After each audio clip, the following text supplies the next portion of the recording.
Mais là, on n'a plus tellement envie de rire, alors que de cette merveilleuse chanson de Boris Vian. Qu'est-ce qui se passe exactement? Eh bien, on a entendu beaucoup de choses. On a entendu beaucoup de choses. D'abord, bonjour Jacques Beau. Bonjour André. Toujours heureux de vous recevoir.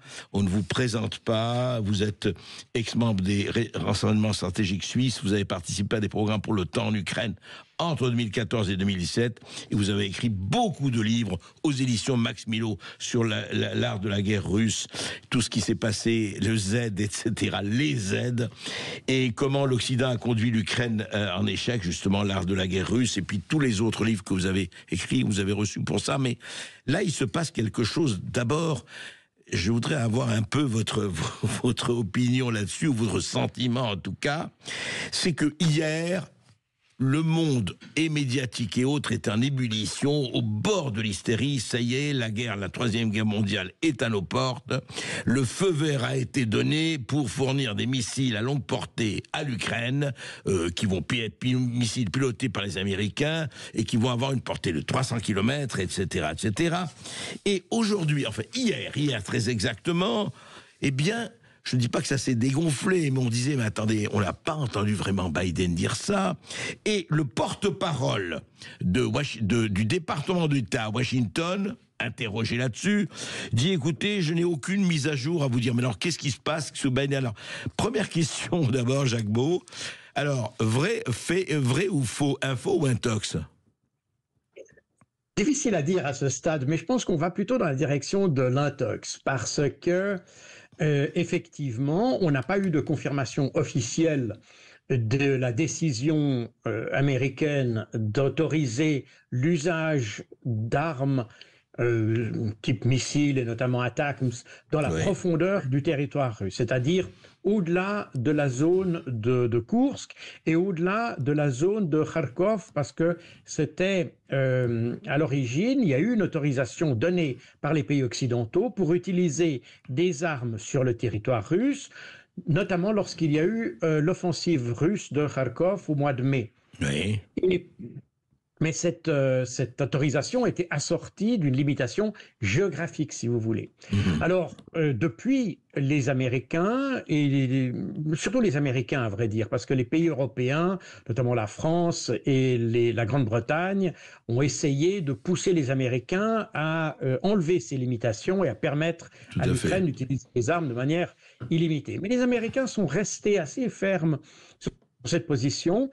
Je pense que, en fait, il y a eu un bras de fer entre le département d'État avec Anthony Blinken et Joe Biden lui-même, d'ailleurs, qui penchait plutôt de ce côté-là, et puis le Pentagone, ou le ministère de la Défense, qui, lui, pensait que ça n'ajouterait rien du tout comme avantage à l'Ukraine, et qu'au contraire, ça allait provoquer davantage la Russie pour s'engager, pour détruire davantage l'Ukraine. Et par conséquent, le jeu n'en valait pas la chandelle. Oui. Donc voilà ce qu'on avait. Puis ces derniers jours, on a vu d'ailleurs le New York Times, il y a eu Politico, il y a eu un certain nombre de médias qui ont évoqué cette, entre guillemets, autorisation, mais chaque fois en utilisant des termes qui relativisaient, si c'est autorisé, on a parlé de limitation géographique de nouveau, etc. Par conséquent, il n'y avait absolument aucune certitude que cette autorisation a été donnée, et en fait, on était avec une sorte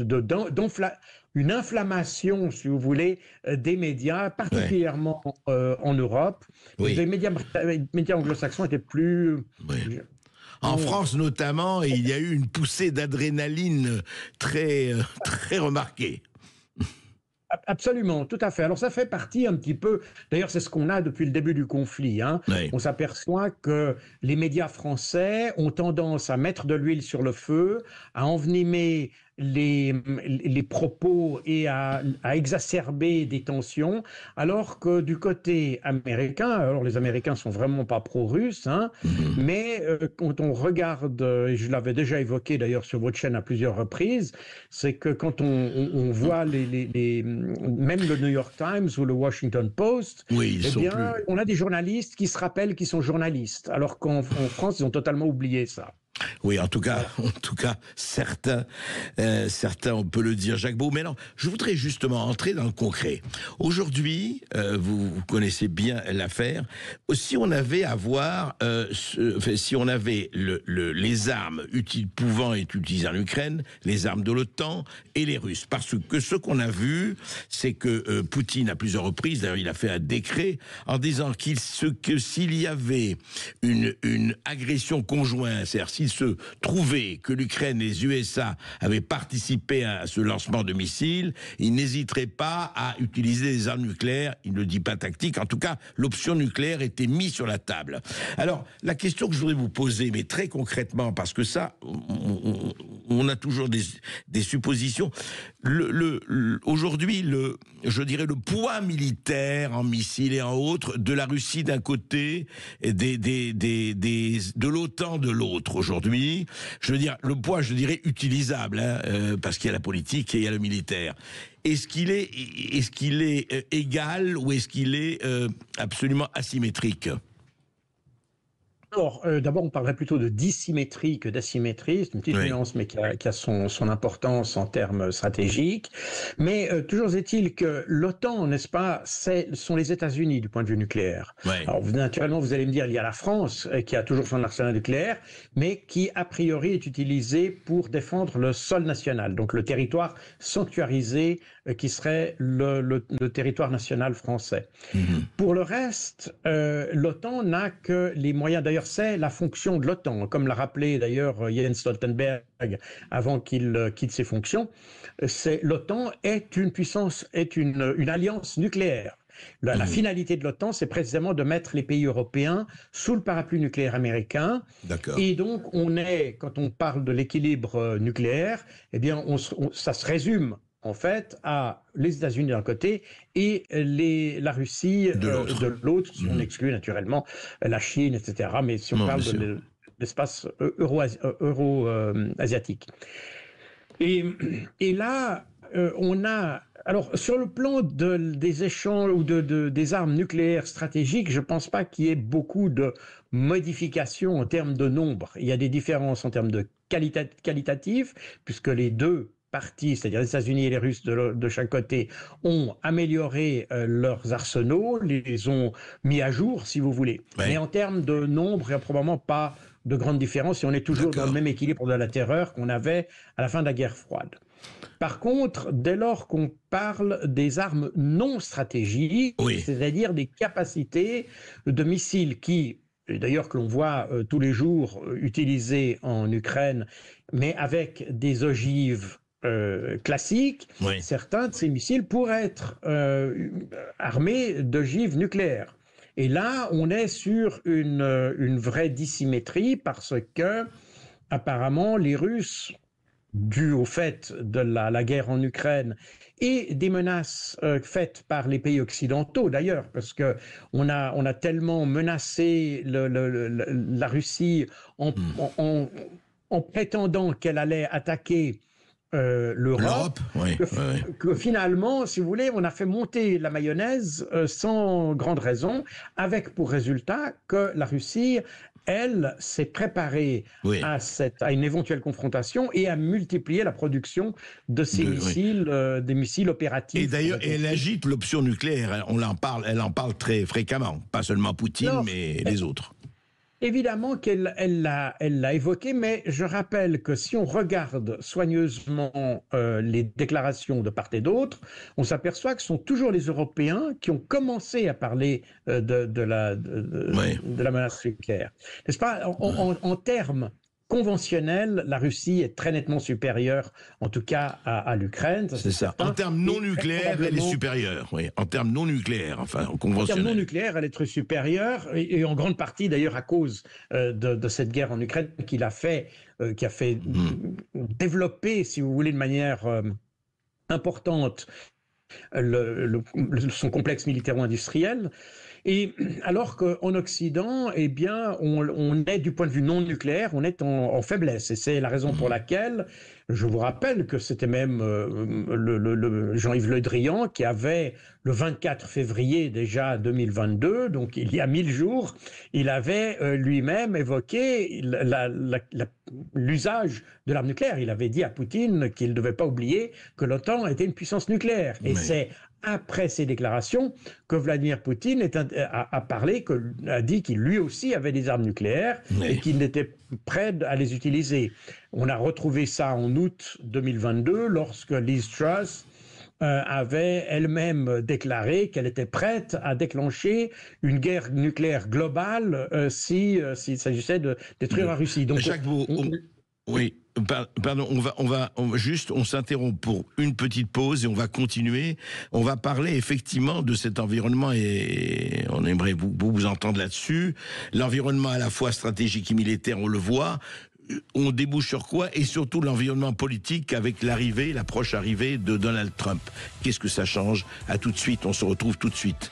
Une question ou une réaction, n'hésitez pas à nous appeler au 0826 300 300. France.fr, le premier site d'articles français et patriotes, présente Sud Radio, Berkov dans tous ses états.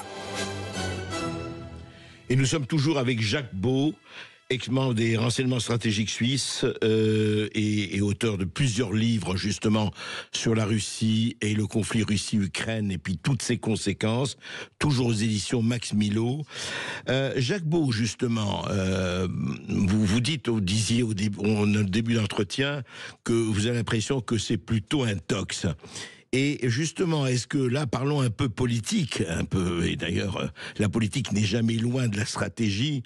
La guerre est la continuation de la politique par d'autres moyens, disait déjà un certain Clausewitz. Est-ce que l'arrivée dans 2 mois au pouvoir vraiment de Donald Trump a contribué à cette montée de la tension ou pas? Est-ce qu'on est de part et d'autre, est-ce qu'il y a eu utilisation de cette nouvelle donne américaine? À votre avis. Il faut bien comprendre que Donald Trump n'est pas un pacifiste, mais c'est un réaliste pragmatique qui a très bien compris que le conflit en Ukraine était un conflit qui était perdu. D'ailleurs, ça n'est pas nouveau puisque déjà en novembre 2022, le Pentagone conseillait discrètement les Ukrainiens d'engager des négociations avec la Russie parce qu'ils avaient déjà constaté qu'en fait le conflit était déjà perdu. En fait, ce à quoi on assiste depuis 1 année et demie, c'est une sorte de combat d'arrière-garde qui est alimenté par les Occidentaux. On fait d'ailleurs, ce qui est intéressant, c'est que le New York Times, dans un article du New York Times d'hier ou d'avant-hier, l'auteur de l'article écrit qu'on peut dire que cette guerre en Ukraine est une guerre par procuration et qu'on a utilisé l'Ukraine en fait pour combattre la Russie. Et vous avez vu, Jacques Beau, juste un mot, vous avez vu que Matt Gaetz qui serait le nouveau ministre de la Justice, le Department of Justice américain, a dit, écoutez, on est en Ukraine parce que l'Afghanistan, on ne pouvait plus blanchir l'argent de l'Afghanistan, c'est fini, on l'a blanchi en Ukraine. Il va peut-être loin, mais enfin... je ne sais pas dans quelle mesure ces affirmations seraient, mais on est un petit peu dans ce schéma-là. Et d'ailleurs, le Kyiv Post, c'était le 1er septembre, sauf erreur, le Kyiv Post, donc on est dans un média tout à fait ukrainien, disait que la guerre en Ukraine n'était pas une guerre entre l'Ukraine et la Russie, c'était en réalité une guerre entre l'Ouest, l'Occident et la Russie. Donc les Ukrainiens eux-mêmes, en tout cas la population et les médias, eux, sont très au clair sur ce conflit. Alors, n'est-ce pas pour Trump qui cherche à reconstituer la grandeur des États-Unis, tout le fric qu'on dépense dans cette guerre en Ukraine, c'est en fait de l'argent qu'on met dans un trou noir qui disparaît et puis c'est à fond perdu. Et ça, pour un businessman, l'argent à fond perdu, c'est pas du tout l'esprit de la maison. Et c'est la raison pour laquelle Donald Trump, et d'ailleurs J.D. Vance a fait les mêmes déclarations, c'est des gens qui sont issus de l'économie, qui disent il y a un moment, ça sert à rien d'investir dans quelque chose qui ne vous rapporte rien, et donc il faut trouver une solution à ce conflit. Donc dans ce sens-là, effectivement, Trump va plutôt aller dans une résolution du conflit. Mais effectivement, on a aussi du côté ukrainien, alors on a l'effet totalement inverse, c'est-à-dire que Zelensky est actuellement en très mauvaise posture politique, et puis il a un petit peu sur le dos les ultras du régime. Les anciens partisans des moustachus des années 30. Les bandéristes. Les Ouais. bandéristes, exactement. Et ce sont ces gens qui poussent Zelensky à continuer. D'ailleurs, Zelensky a dit très clairement, c'était d'ailleurs dans The Kyiv Independent, donc un média ukrainien, nous n'avons pas besoin de négociations, mais nous avons besoin d'armes. Donc oui, ça, mais ça a été, aujourd'hui, aujourd'hui, il dit qu'il est prêt à négocier. Hein. Depuis hier, il dit ça, en tout cas. Alors, c'est pas tout à fait vrai. De nouveau, le mot négociation doit être compris très différemment de part et d'autre. Pour Zelensky, la négociation, elle exclut par exemple, la question du territoire. C'est-à-dire que pour Zelensky, le territoire occupé par la Russie doit revenir à l'Ukraine. Ah, doit être rendu, oui. Donc il n'y aura pas de négociation sur cette chose-là, si vous voulez. Comme du côté russe, d'ailleurs, Vladimir Poutine l'a dit le 14 juin de cette année, il dit pour entrer en négociation, je dis bien pour entrer en négociation, donc ce n'est pas l'objet des négociations, mais c'est la condition pour entrer en négociation, c'est que l'Ukraine se retire des 4 oblasts de Kherson, Zaporozhye, Donetsk et Lugansk, Donbass, et puis que l'Ukraine soit neutre ou pas membre de l'OTAN. Pas membre de l'OTAN, bien sûr. Pour entrer en négociation. Et puis de l'autre côté, de la part des Ukrainiens, oui, ils sont prêts à négocier, mais ils sont prêts à négocier, si vous voulez, la capitulation de la Russie. Donc on est sur on utilise le même mot, mais avec des significations très différentes de part et d'autre. Oui, sauf que juste un mot, Jacques Beau, vous avez dit vous-même que c'était plié quelque part, et vous n'êtes pas le seul à le dire. C'est ça le problème, c'est que si on regarde ce qui se passe sur le champ de bataille, si on regarde la réalité du terrain, si on regarde aussi la réalité démographique, la réalité économique et la réalité politique d'ailleurs, parce que vous avez une opposition qui prend de la force à l'intérieur de l'Ukraine, ou ce qui reste de l'Ukraine. Vous avez des mouvements de résistance dont personne ne parle, mais ce sont ces mouvements de résistance qui contribuent à la destruction des stocks de munitions à l'intérieur de l'Ukraine, qui sabotent les voies de chemin de fer. Exactement ce que faisait la résistance en France juste avant le débarquement en Normandie. Hein, c'est exactement comparaison audacieuse, mais intéressante. Non, pas si audacieuse, parce que sur le plan des activités, c'est exactement ça. Ouais, c'est-à-dire qu'ils font effectivement des destructions de dépôts de munitions, des destructions de convois. Ouais. C'est vraiment exactement le même type d'action. On en parle très peu, là. On en parle pratiquement jamais de cela. Enfin, vous êtes un des rares à en parler. On n'en parle jamais, et c'est pourtant une des principales sources de renseignements humains des Russes en Ukraine, sur le territoire ukrainien. C'est comme ça que les Russes savent quand il y a la réunion d'un, je sais pas, d'un état-major ou quand il y a une personnalité qui arrive dans un endroit, et c'est ce qui permet d'ailleurs la précision, s'explique la précision de certaines frappes russes, pas toutes, mais une grande partie. Donc tout ça fait qu'à l'intérieur de l'Ukraine, il y a une situation qui se dégrade. Et par conséquent, le réalisme voudrait, d'ailleurs c'est ce que dit l'auteur de l'article que j'ai évoqué tout à l'heure dans le New York Times, il dit en fait Trump n'est pas contre l'Ukraine, c'est en fait une solution pour l'Ukraine que d'arrêter la guerre maintenant et trouver une solution. Avec 600 000 morts et tous les blessés, effectivement, on peut se poser des questions.